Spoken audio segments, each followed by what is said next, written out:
The Good Government Club of Wistful Vista has offered $250 to the election officials who bring out the voters in their precincts 100%. And here, presiding at the polling place, which also happens to be their home at 79 Wistful Vista, we find those two eager officials, Fibber McGee and Molly.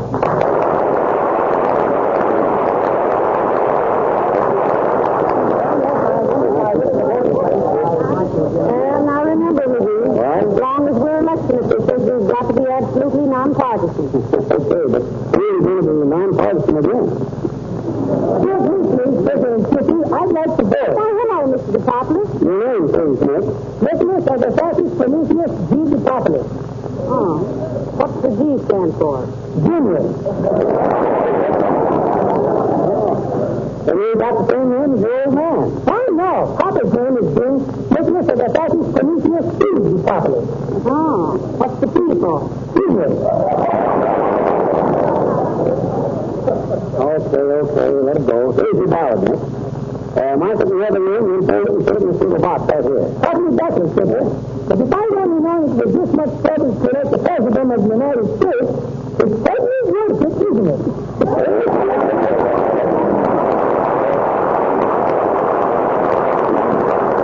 Imagine giving a dumbbell like this in the vote, Molly. Well, the first time you voted, you weren't so smart either, dear. What did I do?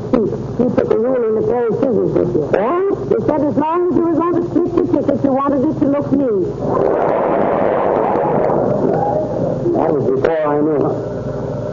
I'll get it. Okay. Hello? Yes? 15th Precinct, 30th place.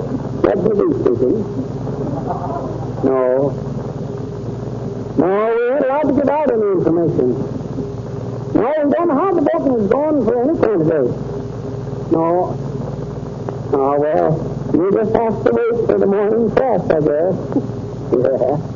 Okay, Mr. Gallup.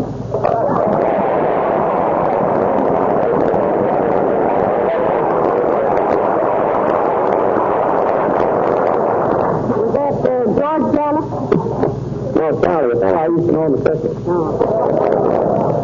He used to play the cantaloupe in the parade. No, you don't mean cantaloupe. You mean he played the calamity. Molly, a calamity is something bad. Well, I never heard one play good. And what? One of those steam pianos, those antelopes. That's better for his antelope. Antelope's the kind of deer. I don't care how much they cost, I don't like it. And for your information, dearie, a cantaloupe is a mushmelon. Of course it's a mushmelon, I know that. Well, how could anyone play a mushmelon in a circus? Charlie did. Ford Olson did and played it like a sweet potato. It was a little drippy, but it had rhythm.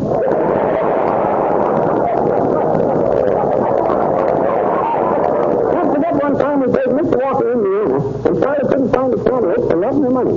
Had to use a persimmon. Yeah, he played the parade all right, but his face was so puckered up he couldn't get near nobody for 3 weeks. Everybody thought he was going to kiss them. Well, so the following week...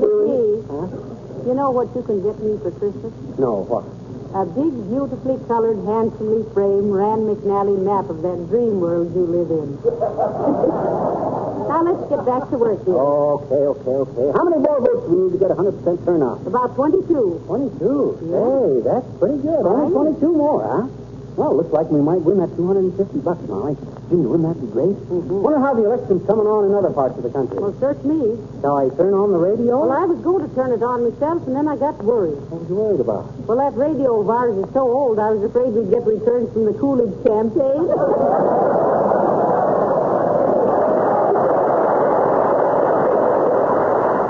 Well, let's try it. I'll get the NBC newsroom in New York. Quiet in the polling place, please. We're going to get some election returns. Turn off.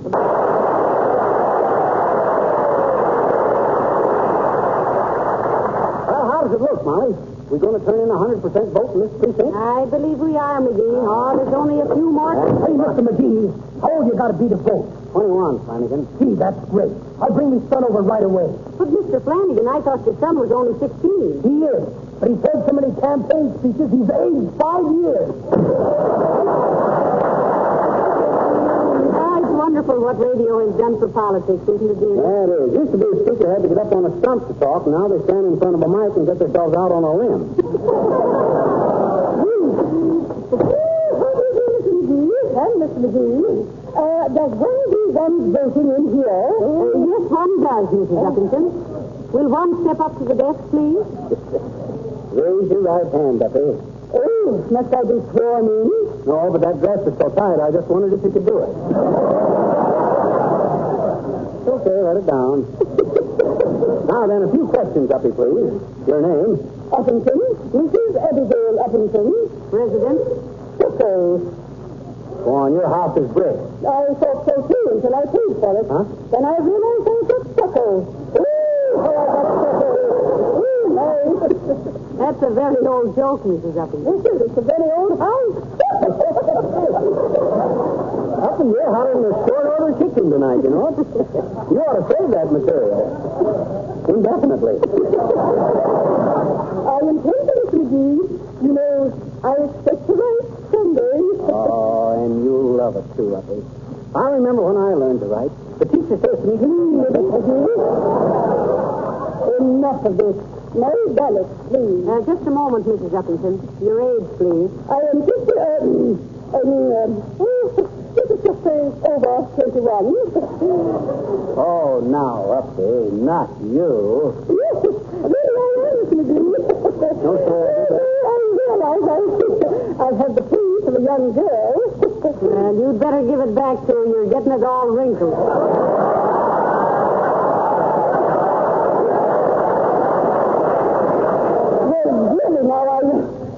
My ballot, please. I'm fair. Do I vote? Oh, here you are, Uppy, and just go through that door there, Uppy. You'll find the... No, not that door.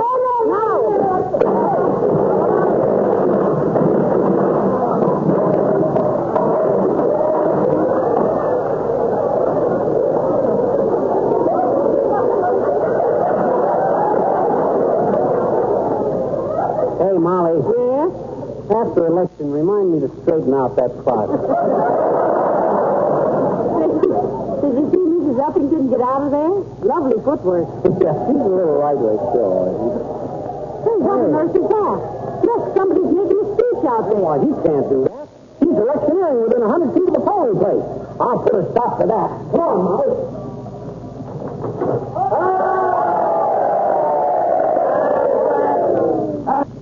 Friends, the Johnson self-polishing growth of should be elected to office.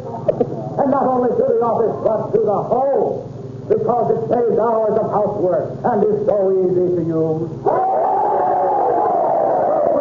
Growth requires no rubbing and no buffing. And gives new luster and beauty to your kitchen linoleum. That is why I say, vote for Johnson's self-polishing Glow, regardless of party. And if you must have a party, be sure and use Glow, because all good parties wind up in the kitchen.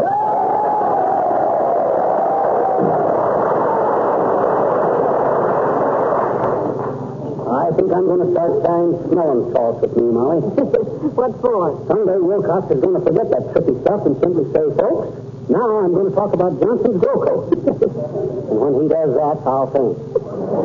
Never mind that, McGee. If we want to win that prize, we better get some of these voters in here. Yeah. Why don't you call some of them up? Hey, that's a great idea, Molly. Give me the phone, thanks. Thanks. Hello, operator. Give me the business. Oh, is that you, Mert? How's every little thing, Mert? Cheers, huh? Who? Your sister. Chopped off her what? Oh, 70 days, McGee. What happened? Mert's sister was singing the old Oaken Bucket at the radio station. They chopped off 8 bars off her chorus.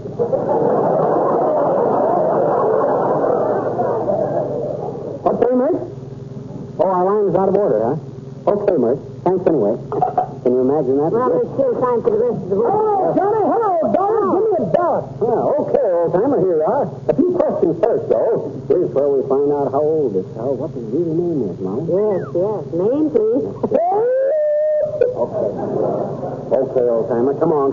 What's your name? Wouldn't came ask me again, I'll tell you the same. For goodness sake, don't be so coy, Mr. Oldtimer. If you don't answer the questions, you can't vote, you know. Yeah, but I got to give you all this information? To make your vote legal, old-timer.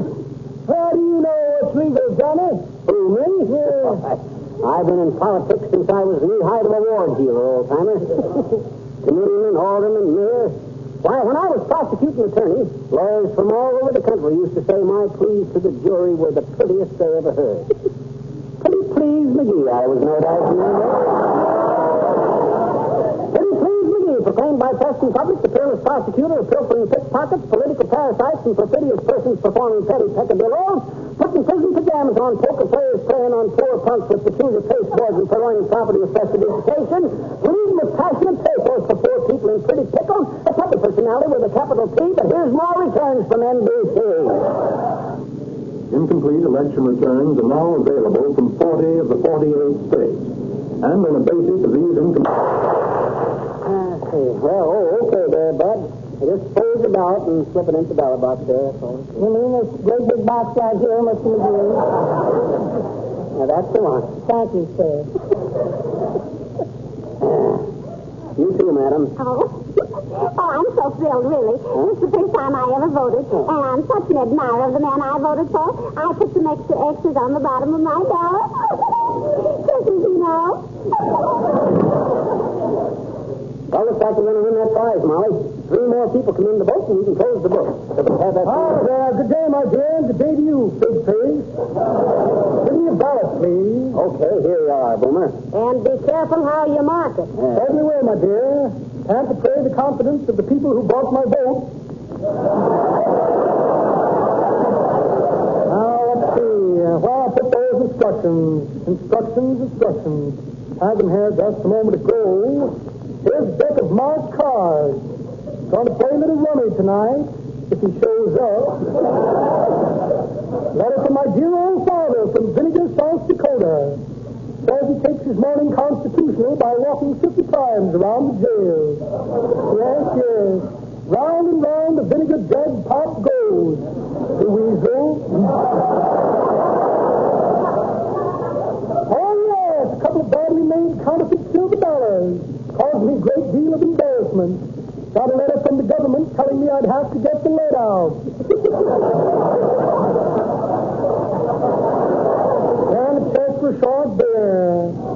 Well, imagine that. No instructions. Well, you just have to mark your ballot without them, Mr. Boomer. Right in the other room there. Thank you, my dear. Thank you. Hope there's no objection to my voting twice in each square. Never could resist a chance for double cross.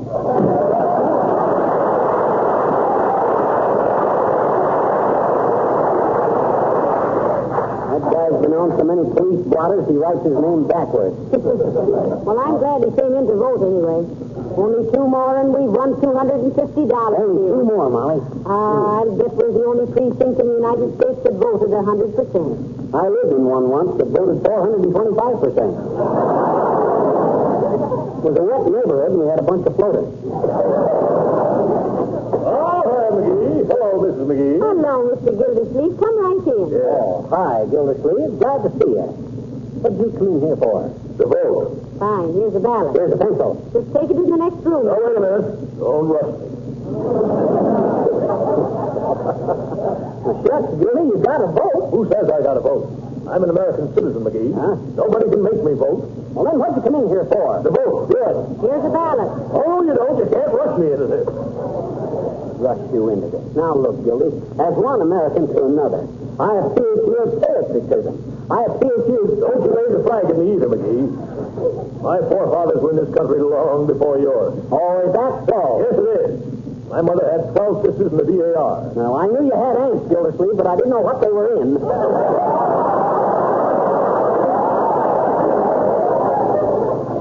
You're a hard man, McGee. Just for that, I won't vote. Oh, dear. You ought to be ashamed of yourself, Mr. Gildersleeve, not voting. Well... Why, your wife was the first one in when we opened up this morning. What? She was? You bet she was. Why, she's voting for a different candidate than I am. Huh? She can't do this to me. Give me a ballot. Here. Give me a pencil. Here. President of the X. Congressman X. Judge Municipal X. Here. Take it in the other room and mark. All marked in the box. I'll show Madam Gildersleeve. Well, many happy returns, folks.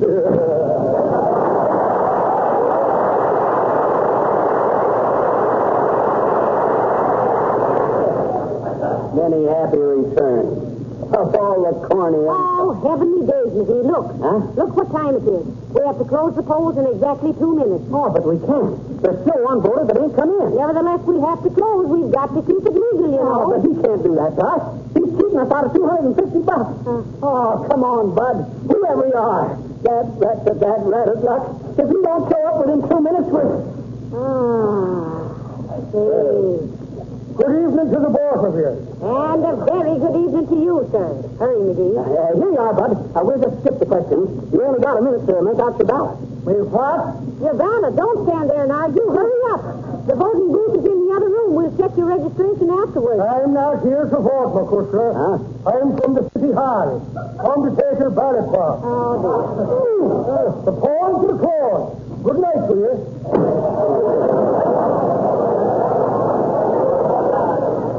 Well, I didn't want a new green automobile with red upholstery and the top goes up and down when you press the button anyway.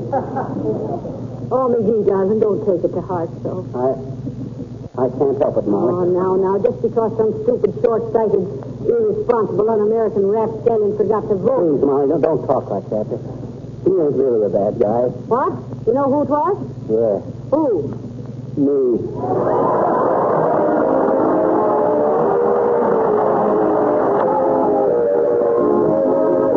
Let's go to the Bijou Theater, McGee. Huh? They're giving election returns during the show. Oh, just like us, huh? Exactly. That's why I wanted to go. What you mean? What's there? Election returns and no time for comedy. Oh. Good night. Good night, all.